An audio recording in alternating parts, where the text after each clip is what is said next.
Welcome to our dishwasher showdown.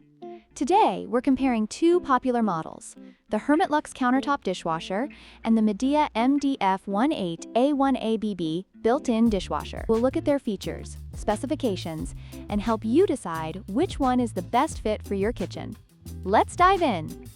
The Hermitlux is a countertop model that requires no installation, making it perfect for small spaces or renters. In contrast, the Midea is a built-in model that fits under your counter, which requires installation but offers a more permanent solution for your kitchen. When it comes to capacity, the Hermitlux can accommodate 4-place settings, making it suitable for singles or couples. On the other hand, the Midea offers a larger capacity of 8-place settings, ideal for families or those who entertain frequently.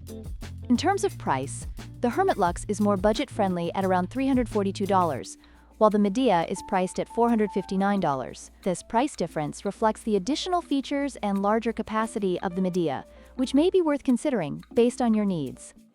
In conclusion, both dishwashers have their strengths. The Hermitlux is perfect for small spaces and those who need a portable option, while the Midea offers more capacity and features for a higher price. Let us know in the comments which dishwasher you prefer.